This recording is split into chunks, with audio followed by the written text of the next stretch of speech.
Gayatri group of institute Sanchore की online class में आपका स्वागत है। प्रिय विद्यार्थियों, नमस्कार।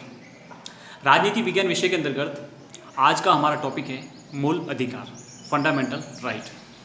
लेकिन सबसे पहले अगर आपने हमारा यूट्यूब चैनल सब्सक्राइब नहीं किया है तो जल्दी से आप इस चैनल को सब्सक्राइब कीजिए, शेयर कीजिए और बेल आइकन के बटन को आप प्रेस कीजिए ताकि समय समय पर जो भी नई अपडेट हो आपको मिलती रहे, उसका नोटिफिकेशन आपको मिलता रहे। तो देखिए, आज का हमारा डिस्कशन का टॉपिक है मूल अधिकार। मूल अधिकार अपने आप में एक विस्तृत टॉपिक है, लेकिन उसके मुख्य तौर पे अपन एक एक करके उसके विस्तृत रूप का उल्लेख करेंगे। तो देखिए, विश्व के जितने भी लोकतांत्रिक देश हैं और उन देशों का अपना एक संविधान होता है। उस संविधान के अंतर्गत अपने राज्य के रहने वाले नागरिकों के लिए कुछ विशेष अधिकारों का उल्लेख होता है, उन्हें मूल अधिकार कहते हैं। देखिए, कानूनी अधिकार और मूल अधिकारों में बहुत बड़ा डिफरेंस होता है।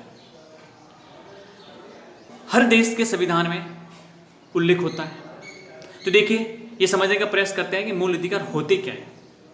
वे अधिकार जो व्यक्ति के जीवन के लिए मौलिक तथा अनिवार्य होने के कारण संविधान द्वारा नागरिकों को प्रदान किए जाते हैं। मतलब व्यक्ति के जीवन का उच्चतम और सर्वांगीण विकास के लिए कुछ ऐसे अधिकार होते हैं जो उस देश के नागरिकों को दिए जाते हैं और उसके पीछे शक्ति होती है वो संविधान की, कि संविधान द्वारा प्रदत्त अधिकार होते हैं, संविधान के द्वारा ही अपने नागरिकों को दिए जाते हैं। और इनके पीछे इतनी शक्ति होती है कि उन अधिकारों में राज्य के द्वारा भी किसी प्रकार का कोई हस्तक्षेप नहीं किया जाता है। राज्य चाह कर भी उन अधिकारों में कटौती नहीं कर सकता, उन अधिकारों का अतिक्रमण नहीं कर सकता और उन अधिकारों में किसी प्रकार का हस्तक्षेप नहीं कर सकता। इतनी विशेष शक्ति वाले जो अधिकार होते हैं उनको मूल अधिकार कहते हैं। तथा ये देश की मौलिक विधि होते हैं, देश का फंडामेंटल लॉ होता है और इसका संविधान में उल्लेख होता है। इस वजह से इनकी एक अलग स्थिति होती है। ये हमारे मूल अधिकार कहलाते हैं। तथा मूल अधिकार ऐसी आधारभूत स्थितियां उत्पन्न करते हैं जो व्यक्ति के पूर्ण मानसिक, भौतिक और नैतिक विकास के लिए आवश्यक होती है। ध्यान रखना, ये केवल मौलिक अधिकारों में है और किसी अधिकारों में नहीं होता। ऐसा क्या है? ये ऐसी स्थिति उत्पन्न करते हैं जो व्यक्ति के पूर्ण रूप से मानसिक, भौतिक और नैतिक विकास के लिए अति आवश्यक होती है, अति आवश्यक होती हैं। यही स्थितियां ये उत्पन्न करते हैं। शेष अधिकारों के संबंध में ऐसा अपन स्पष्ट नहीं कर सकते हैं, लेकिन इनके लिए जरूरी है। तथा ये किसी प्रकार से कार्यपालिका अर्थात एग्जीक्यूटिव शक्ति के द्वारा मर्यादित भी नहीं कर सकते इनको। अगर विधानमंडल इनकी शक्ति को नियंत्रित करते हैं या विधायक के द्वारा इन अधिकार को उल्लंघन की कोई विधि बनाई जाती है तो वह उस सीमा तक निष्प्रभावी या शून्य भी हो जाती है। अर्थात किसी प्रकार से इन मौलिक अधिकारों का उल्लंघन संभव नहीं होता है। यही कहलाते हैं मूल अधिकार। यह हमें समझना बेहद जरूरी है। अब देखो, सभी प्रकार के कानूनी अधिकार मौलिक अधिकार नहीं होते। जैसे समझने के लिए संपत्ति का अधिकार है या उपभोक्ता अधिकार है या और भी किसी प्रकार का कोई अधिकार है, वो केवल कानूनी शक्ति होते हैं, कानूनी अधिकार होते हैं, मूल अधिकार नहीं हो सकते। ठीक है, तो आप समझेंगे कि किस प्रकार से मौलिक अधिकार एक विशेष अधिकार होते हैं, इस बात को हमने स्पष्ट किया। ठीक है, अब थोड़ा सा ऐतिहासिक पृष्ठभूमि में अपन जाएंगे कि ये मौलिक अधिकार हमने किस देश से, किस प्रकार से, किन घटनाक्रमों से प्रभावित होकर लिया था। तो देखो, हम सभी को स्पष्ट पता है कि हमारे संविधान निर्मात्री सभा द्वारा हमारे देश के संविधान का निर्माण किया जा रहा था। संविधान का निर्माण किए जा रहे थे उस समय सबको पता था कि हमारा देश कई सदियों से गुलाम रहा हुआ है। हमारे लोगों का हर एक प्रकार के सामाजिक, राजनीतिक, आर्थिक, न जाने हर एक प्रकार शोषण हुआ था। तो हमारे संविधान निर्माता के सभा के जो सदस्य थे उनकी एक गहरी दिलचस्पी थी और उनका एक भावना थी मन में कि हमारा देश स्वतंत्र होते ही, हमारा संविधान लागू करते ही हम हमारे देश के नागरिकों को कुछ मौलिक अधिकार प्रदान करेंगे। इन अधिकारों को प्रदान करने के लिए उनके मन में एक बहुत गहरी भावना थी। तो आप देखेंगे कि हम जो प्रभावित हुए, उस प्रभावित में सबसे पहले फ्रांस की जो राज्य क्रांति जिसने विश्व को स्वतंत्रता, समानता और बंधुता का जो संदेश दिया, स्वतंत्रता, समानता और बंधुत्व का जो संदेश दिया, तथा इसी क्रांति के बाद में जो फ्रांस की जो राष्ट्रीय सभा 1789 में जो नवीन संविधान बना उसमें जो मानव अधिकारों की जो घोषणा की गई थी, अर्थात declaration of rights of man में कुछ ऐसे प्रावधान किए थे, तो हम वहाँ से भी प्रभावित हो रहे थे। ठीक है। इनके अलावा आप देखेंगे सबसे ज़्यादा अमेरिका के संविधान में 1791 में एक साथ 10 संशोधन द्वारा व्यक्तियों के अधिकारों को प्रदान किया गया। अर्थात अमेरिका के जो संविधान था उसमें एक साथ 10 संशोधन किए गए और उसमें किन का समावेश किया गया? मौलिक अधिकारों का। तो आप समझिए कि मौलिक अधिकार कितने महत्वपूर्ण थे। इसी प्रकार से जो बिल ऑफ राइट अर्थात अमेरिका के जो संविधान में जो अधिकार प्रदान किए गए, अधिकार पत्र अर्थात बिल ऑफ राइट से प्रभावित हुए हम। और इसके अलावा आप देखेंगे कि संयुक्त राष्ट्र संघ के जो मानव अधिकारों की जो सार्वभौमिक घोषणा 10 दिसंबर 1948 को हुई, तो उससे भी हम काफ़ी प्रभावित थे। तो इस प्रकार के जो महत्वपूर्ण घटनाक्रम हुए, तो उससे भी हम प्रभावित है कि हमारे संविधान के अंतर्गत भी हम हमारे देश के नागरिकों के लिए मौलिक अधिकारों का उल्लेख करेंगे और उनको वहाँ पर प्रतिस्थापित करेंगे। तो इस प्रकार से हम देख सकते हैं कि हमारे संविधान के अंतर्गत भाग 3 के अनुच्छेद 12 से 35 तक मौलिक अधिकारों का उल्लेख किया गया है, अनुच्छेद 12 से 35 तक। लेकिन सबसे पहले हम ये समझने का प्रयास करते हैं कि मौलिक अधिकारों की आवश्यकता क्यों है, मौलिक अधिकारों की हमें आवश्यकता क्यों है, उसका स्पष्ट अध्ययन करेंगे। तो देखिए, संविधान सभा द्वारा संविधान में मौलिक अधिकारों की जो विशेष व्यवस्था को अपनाए जाने के जो विशेष कारण थे, उनमें पहला कारण तो ये था कि भारत की अधिकांश जनता निरक्षर होने के कारण अपने राजनीतिक हितों और अधिकारों को नहीं समझती थी। क्योंकि हमको पता है कि हमारा देश जब स्वतंत्र हुआ तो कई चुनौतियां लेकर हम पैदा हुए। कई चुनौतियां ऐसी थी, उसमें से एक चुनौती ये भी थी कि हमारी जनता अधिकतम संख्या में निरक्षर थी, और निरक्षर जनता होने के कारण उनको ये भी पता नहीं था कि हमारे क्या राजनीतिक हित है और क्या हमारे अधिकार हैं, ये भी हमें पता नहीं था। दूसरा जो कारण है वो है संसदीय व्यवस्था। अब देखिए, भारत में पार्लियामेंट्री सिस्टम को स्वीकार किया गया है। भारत में हमारी संघ सरकार और राज्य सरकार है, संसदीय शासन प्रणाली को स्वीकार किया है। तो संसदीय शासन प्रणाली में ये खतरा और भी ज़्यादा बढ़ जाता है कि कार्यपालिका का विधायिका में बहुमत होता है।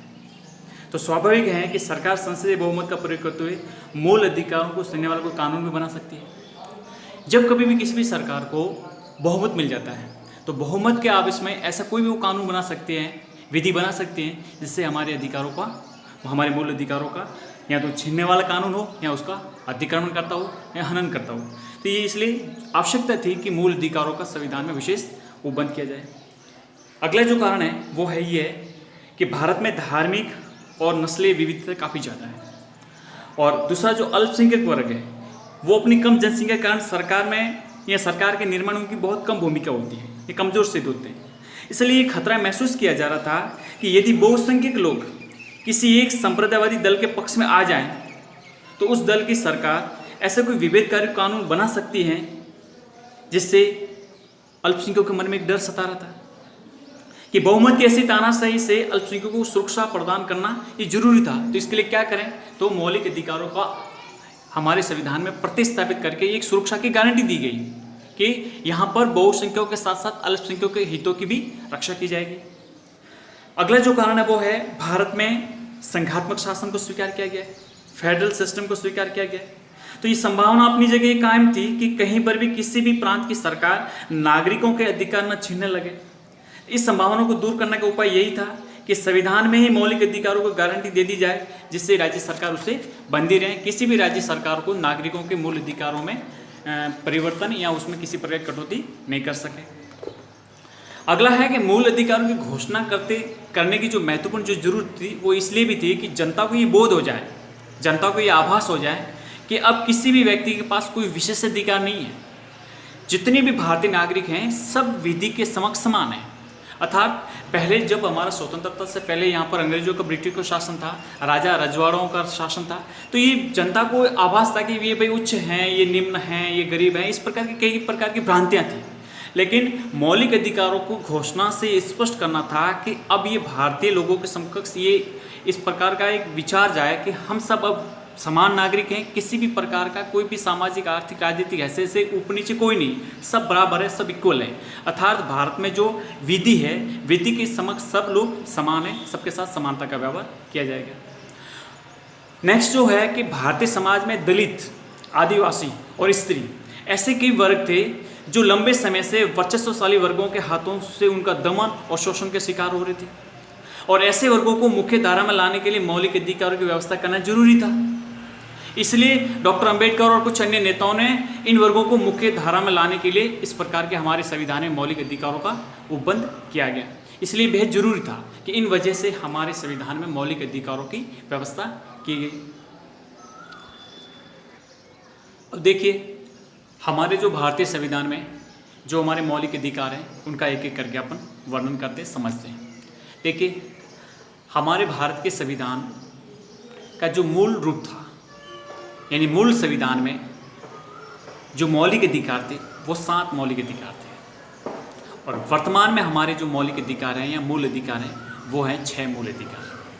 देखिए, संविधान के भाग 3 अनुच्छेद 12 से 35 तक हमारे संविधान में मौलिक अधिकारों का उल्लेख किया गया है। सबसे पहला है समानता का अधिकार। समानता का अधिकार, राइट टू इक्वलिटी, इसका अनुच्छेद 14 से 18 तक, अनुच्छेद 14 से 18 तक उल्लेख किया गया है। मैं आपको एक एक का उल्लेख करता हूँ। अनुच्छेद 14 में आर्टिकल 14 में विधि के समक्ष समानता अर्थात विधियों का समान संरक्षण का उल्लेख किया गया है। अनुच्छेद 15 में धर्म, मूलवंश, जाति, लिंग या जन्म स्थान के आधार पर विभेद का प्रतिषेध करता है, अर्थात धर्म, जाति, लिंग, जन्म स्थान, वंश किसी भी आधार पर किसी प्रकार का कोई भी भेदभाव नहीं किया जा सकता। इसका उल्लेख अनुच्छेद 15 में है। अनुच्छेद 16 आर्टिकल 16 में किसका है? लोक नियोजन में अवसर की समानता, अर्थात भारत सरकार और हमारे राज्यों की सरकारों के द्वारा जो भी लोक नियोजन अर्थात जो भी पब्लिक एम्प्लॉयमेंट होता है, जो भर्तियाँ होती हैं, उसमें सबको अवसर की समानता मिलेगी। यह है अनुच्छेद 16। अनुच्छेद 17 आर्टिकल 70, इसमें अस्पृश्यता का उन्मूलन किया गया है। अस्पृश्यता का उन्मूलन किया गया अर्थात अनटचेबिलिटी, इसका उन्मूलन किया गया कि किसी भी आधार पर कोई भी भेदभाव नहीं किया जा सकता। अगला है अनुच्छेद 18, जिसमें उपाधियों का अंत, अर्थात स्वतंत्रता से पूर्व भारत में जो भी राजा महाराजे या अंग्रेजों या ब्रिटिशों के द्वारा जो भी उपाधियां दी जाती थी वो अब स्वतंत्रता के बाद मान्य नहीं होगी। ठीक है, शिक्षा और सेना से संबंधित उपाधियां हैं, उनके अलावा किसी प्रकार की उपाधियां इसमें स्वीकार नहीं की जाती। तो ये हो गई समानता के अधिकार में विस्तृत। हम इसका अध्ययन आगे कंटिन्यू एक एक अनुच्छेद को लेकर अपन विस्तृत करने जा रहे हैं। अगला जो हमारे संविधान में हमारा मौलिक अधिकार है वो है स्वतंत्रता का अधिकार, right to freedom, right to freedom, जिसका उल्लेख संविधान के अंतर्गत आर्टिकल 19 से 22 तक है। बड़ा सा ये अधिकार है 19 से 22 तक, और आर्टिकल 19 है उसमें करीबन अभिव्यक्ति की स्वतंत्रता से संबंधित 6 अधिकार शामिल है। उसके अंदर अभिव्यक्ति की स्वतंत्रता से संबंधित 6 अधिकार हैं, जिसमें आपको मैं एक एक करके स्पष्ट कर रहा हूँ। भाषण अभिव्यक्ति की स्वतंत्रता, शांतिपूर्ण सम्मेलन का अधिकार, संघ, संगठन या सहकारी समिति बनाने का अधिकार, भारत में कहीं भी अबाध संचरण का अधिकार, भारत में कहीं भी निवास का अधिकार, कोई वृत्ति, व्यापार आदि करने का अधिकार। यह अनुच्छेद 19 में उल्लेख किया गया है। आपकी पाठ्य पुस्तक में भी ये सब बातें उल्लेख की गई हैं, आपको समझना है। अगला है आर्टिकल 20, जिसमें अपराधों के लिए दोष सिद्धि के संबंध में संरक्षण प्रदान किया गया है। आर्टिकल 21 में प्राण एवं दैहिक स्वतंत्रता का अधिकार है, और आर्टिकल 21A जिसमें प्राथमिक शिक्षा का अधिकार दिया गया है, और अनुच्छेद 22 में कुछ दशाओं में गिरफ्तारी और निरोध से संरक्षण प्रदान किया गया है। ये हो गए स्वतंत्रता संबंधित अधिकार, जिनका उल्लेख 19 से 22 तक किया गया है। अगला तीसरा जो अधिकार है वो है शोषण के विरुद्ध अधिकार, शोषण के विरुद्ध अधिकार। इनका उल्लेख संविधान के 2 अनुच्छेदों में है, 23 और 24।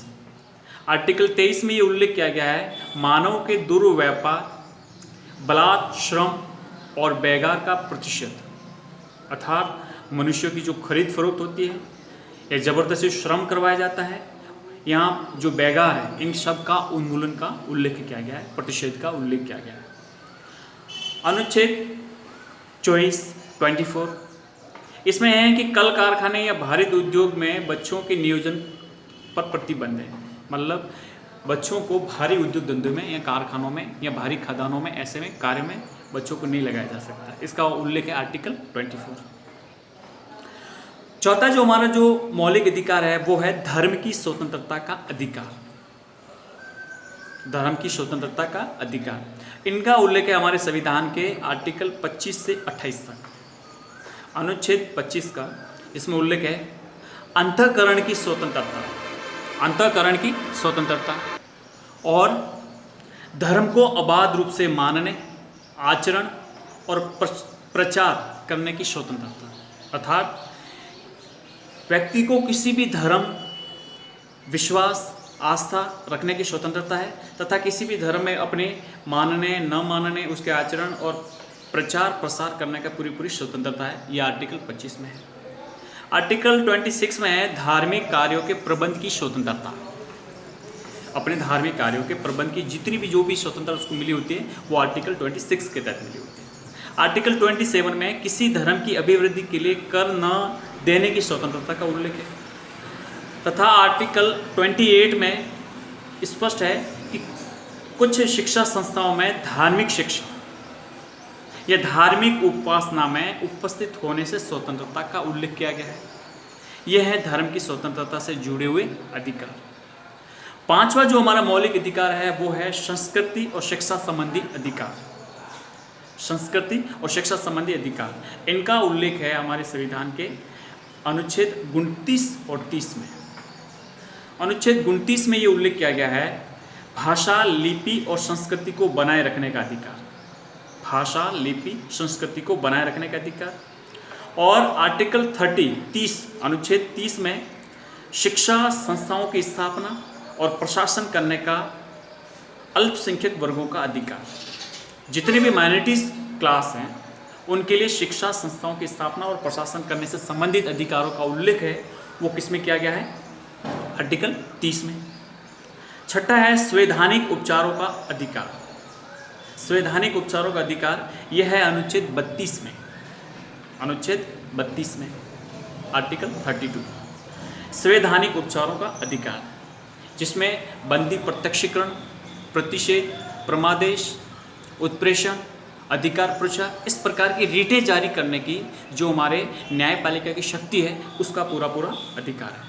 अर्थात ये समझ सकते हैं कि उपरोक्त हमारे सभी मौलिक अधिकारों का उल्लंघन होता है तो आर्टिकल 32 के तहत हमें इन हमारे मौलिक अधिकारों की सुरक्षा कैसे हो, कैसे उसकी रक्षा हो सके और हम न्यायालय की शरण में कैसे किस प्रकार से जा सके, इनका पूरा उल्लेख हमारे संविधान के आर्टिकल 32 में किया गया है। अब देखिए, मैंने आपको पहले बताया था कि हमारे मूल संविधान में 7 मौलिक अधिकार थे और अभी हमने 6 मौलिक अधिकारों के बारे में समझा है। तो 7वां अधिकार कौन सा था? वो था संपत्ति का अधिकार। मूल संविधान में 7 मौलिक अधिकार थे, 7वां था संपत्ति का अधिकार, जिसका आर्टिकल 31 में उल्लेख था। देखिए, अब संपत्ति के अधिकार पर काफ़ी विवाद हुए, कई समस्याएं हुई। तो हमारे केंद्र सरकार, मोरारजी देसाई सरकार थी तत्कालीन समय में, मोरारजी देसाई सरकार ने 44वां संविधान संशोधन 1978 में किया। ये जनता सरकार एक मिलीजुली सरकार थी, गठबंधन सरकार थी, कोalition गवर्नमेंट थी। इस सरकार ने ये संशोधन किया कि जो हमारा मौलिक अधिकार है संपत्ति का अधिकार, इसको 44वें संविधान संशोधन 1978 के तहत मौलिक अधिकारों की सूची में से हटा दिया गया और उसको संविधान के अनुच्छेद 300A में केवल कानूनी अधिकार के रूप में प्रतिस्थापित किया गया। स्पष्ट एक बार पुनः आपको दोहरा रहा हूँ कि संपत्ति के अधिकार को 44वें संविधान संशोधन 1978 के तहत मौलिक अधिकारों की सूची में से हटाकर संविधान के अनुच्छेद 300A में केवल कानूनी अधिकार के रूप में प्रतिस्थापित किया गया। इसलिए अभी वर्तमान में हमारे संविधान में कुल मौलिक अधिकार हैं 6 मूल अधिकार भारतीय नागरिकों को प्रदान किए गए हैं। तो ये हमने समझा, हमने संविधान में प्रदत्त जो हमारे मूल अधिकार है उनका उल्लेख। अब देखिए, हमारे संविधान में मैंने आपको स्पष्ट बताया कि संविधान में अनुच्छेद हैं 12 से 35 तक मौलिक अधिकारों का उल्लेख है। तो हमने 14 से लगाकर 32 तक समझा। लेकिन हम ओवरऑल पूरा समझने का प्रयास करेंगे कि अनुच्छेद अर्थात आर्टिकल 12, आर्टिकल 13, आर्टिकल 31, आर्टिकल 33, 34 और 35 में क्या क्या उल्लेख है, किस किस का उल्लेख है, उसको भी समझने का प्रयास करेंगे। लेकिन इन अनुच्छेदों का विस्तृत अध्ययन हम आगे आने वाली कक्षाओं में विस्तृत रूप से व्याख्यात्मक तरीके से समझने का प्रयास करेंगे।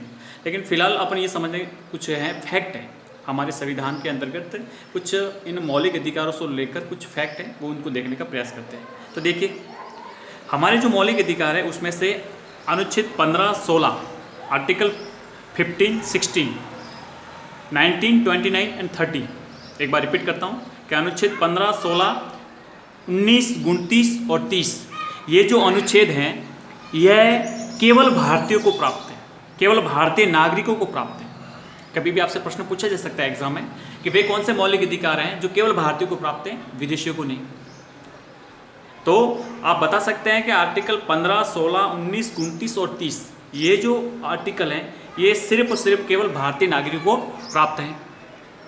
इनके अलावा आप देखेंगे कि अनुच्छेद 14, 19 और 21, आर्टिकल 14, 19 एंड 21, 14, 19 और 21 को, इन तीनों के समूह को मूल अधिकारों का स्वर्णिम त्रिभुज अर्थात golden triangle of fundamental rights कहा जाता है। ये भी प्रश्न एक बार पूछा है, एग्जाम में पूछा गया है कि किन अनुच्छेदों को मौलिक अधिकारों का स्वर्णिम त्रिभुज अर्थात golden triangle of fundamental rights कहा जाता है। तो आप बता सकते हैं अनुच्छेद 14, 19 और 21 इनको क्या कहेंगे, golden triangle of fundamental rights. तो ये हमने कुछ तथ्यात्मक जानकारी को समझा।